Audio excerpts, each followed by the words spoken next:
datang di program barunya podcast Penganut Paham Sederhana. Namanya Kita Bercerita. Jadi kita akan lihat aku dapat cerita apa aja dari para penspek yang sering baca tulisan atau baca bukunya aku, atau sering dengerin podcast ini, atau yang pasti dia kenal aku. Jadi program ini seperti yang aku janjikan pada podcast sebelumnya, sebenarnya aku buat program ini sederhana sih. Ya namanya juga penganut paham sederhana. Aku ingin dengar cerita kalian. Dan aku juga tipe orang yang males baca chat atau DM dari kalian.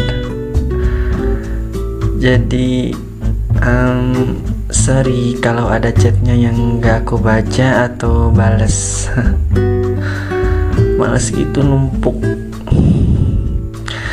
Oke, jadi aku coba cari jalan keluar lewat podcastku ini. Ini kira-kira enaknya dibuat kayak apa ya benakku waktu itu. Jadi ya udah terlintas saja untuk buat podcast, untuk buat program ini, untuk buat program Kita Bercerita. Dan ini juga langkah untuk memancing para pembaca aku agar harus berani memulai membuat tulisan. Kalau nggak dipancing gini, hanya akan ada di kepala. Jadi nggak sabar ada cerita apa ya yang masuk minggu ini. Oh ya, for your information, aku juga belum baca pesannya. Tapi aku hanya sekedar baca dari siapa cerita ini. Ada beberapa cerita masuk sih, tapi aku pilih yang ini sebagai pembuka program kita karena cerita ini datangnya dari seorang pelajar asal Kalimantan Barat. Wow, Kalimantan Barat. Jadi ini first time. Semua respon yang kalian dengar itu alami banget. Oke, deg-degan. Oh ya, aku lebih milih gak sebut nama demi kenyamanan hidup manusia dan orang-orang yang berada dalam cerita tersebut. Paling nanti kita akan bermain dengan inisialisasi. Akan banyak inisial dalam cerita kita. Jadi let's do it, mari kita mulai. Nama tokoh utama di cerita ini kita kasih inisial adalah Epi. Jadi si Epi ini karakter yang bercerita di cerita ini. Ini nama inisialnya ya, nama aslinya nggak aku sebut. Halo kak, nama saya Epi. Saya dari Randau Jungkal, Kecamatan Sandai, Kabupaten Ketapang, Provinsi Kalimantan Barat.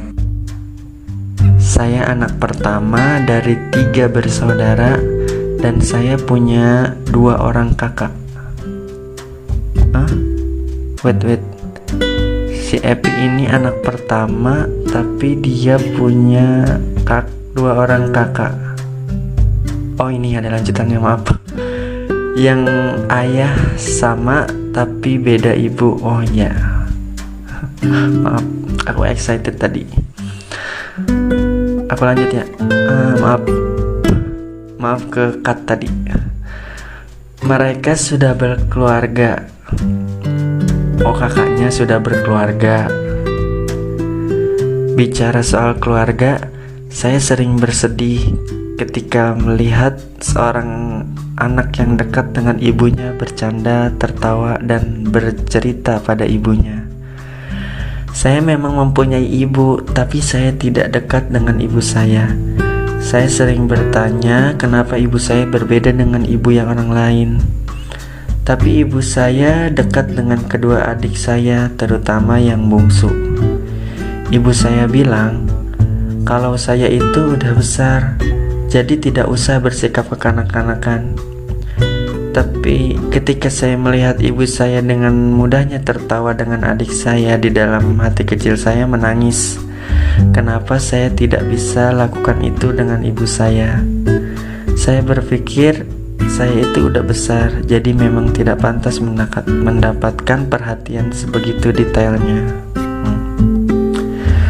Singkat cerita, ketika saya kelas 10 semester 2, kalau tidak salah, saya dekat dengan satu cowok kakak kelas saya. Ketika berjalannya waktu, ada sahabat saya yang bilang, "Saya salut sama kamu Evi, bisa merubah cowok itu jadi lebih baik. Padahal sebelum bertemu kamu, dia itu nakalnya minta ampun." Saya kaget, lalu saya bilang, "Nggak mungkin dia baik sebelum ketemu saya kok." Saya tanya sama cowok saya waktu itu, ternyata benar, dia berubah karena saya. Wah, hebat. Dan itu adalah salah satu niat saya dekat dengan dia, untuk membantunya berubah. Setelah saya kelas 12, saya berpikir untuk mengakhiri hubungan ini, karena saya berpikir percuma saya ibadah kalau saya masih pacaran. Emang yang kayak gini. Seperti kata pepatah, mengisi air di ember yang bocor.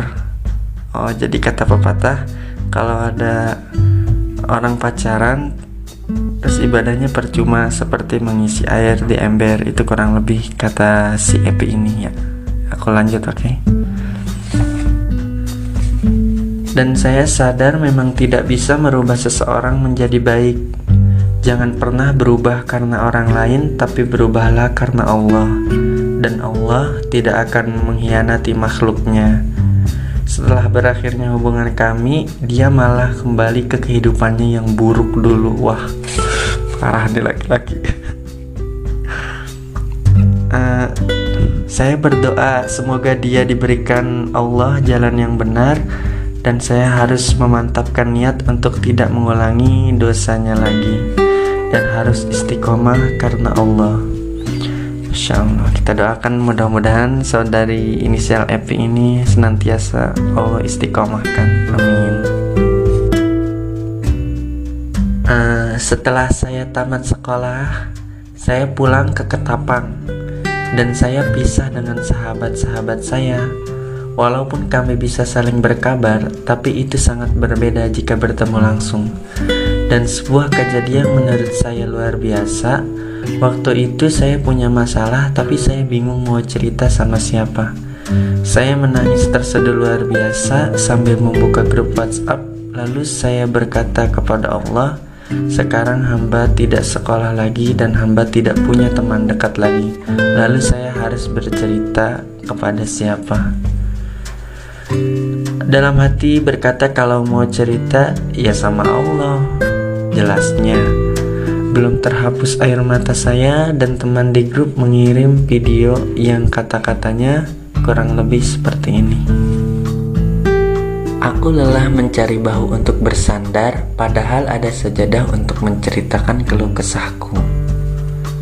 Dari situ saya berdoa agar Allah memberi saya pekerjaan yang Dia ridhoi, lalu orang tua hamba juga ridho.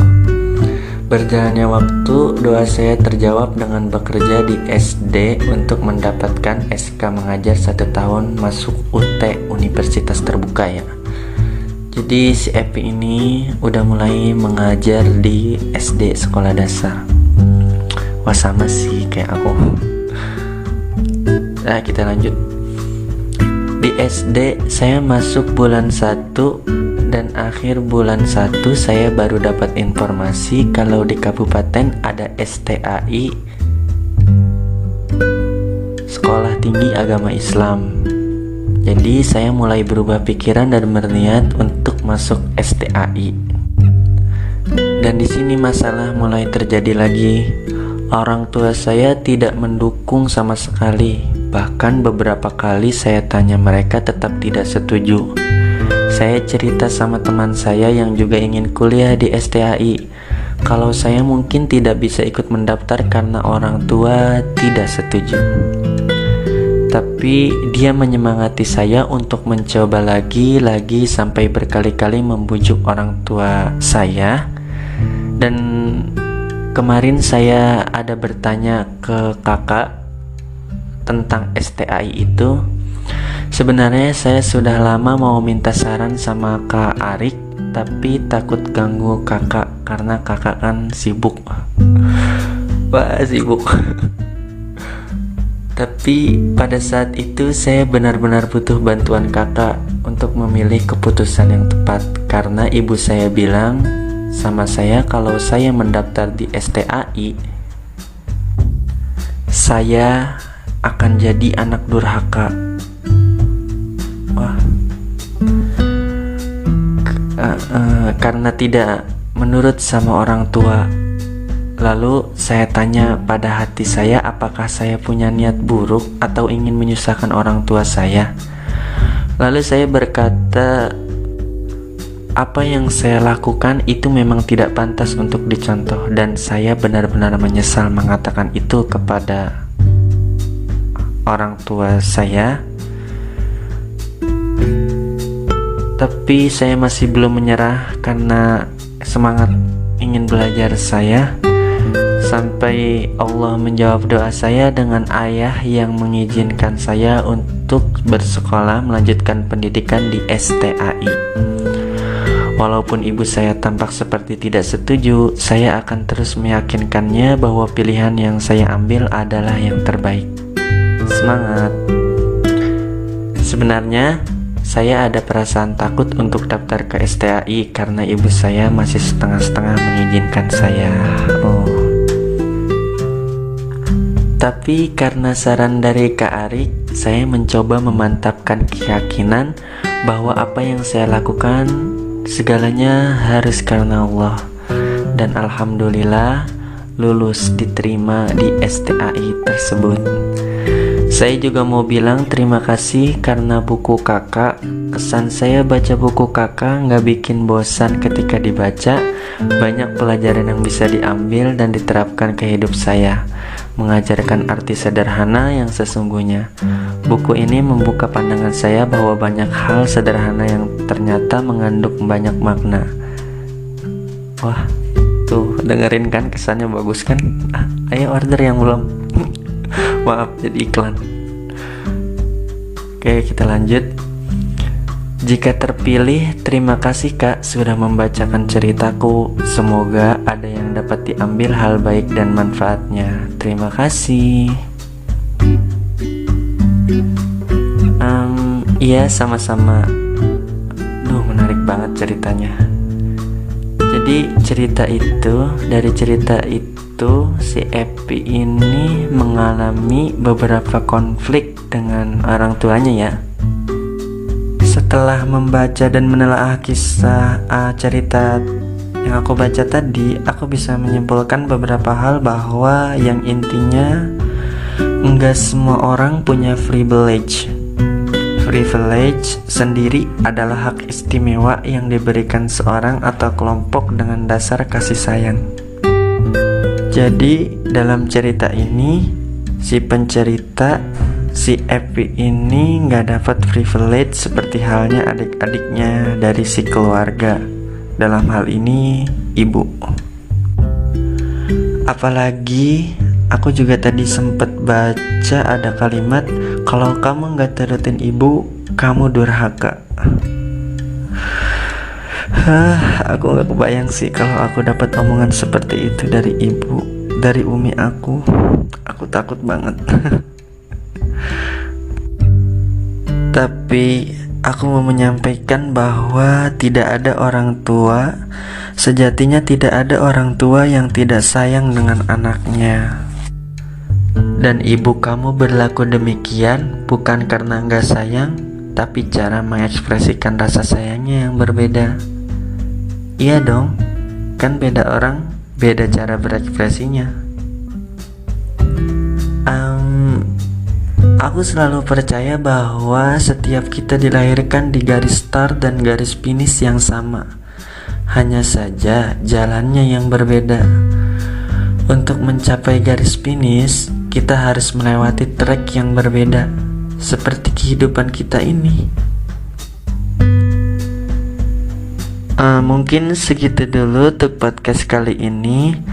Terima kasih bagi inisial Epi yang sudah mau berbagi ceritanya. Cerita dari seberang sana, jauh dari pulau Kalimantan. Sangat menginspirasi dan mengandung pelajaran. Bagi teman-teman lain yang mau bercerita seperti Epi dan ikut program kita bercerita, boleh kirim cerita, kesan, atau tulisan apapun. Setiap tulisan terpilih akan aku bacakan langsung di podcast seperti ini. Caranya, kirim tulisan kalian ke nomor WhatsApp aku atau akun sosial media aku dan bis CMM yang lain dengan hashtag kita bercerita. Selamat bercerita, mari kita berbagi rasa. Sampai jumpa di podcastku berikutnya. See you next time and bye.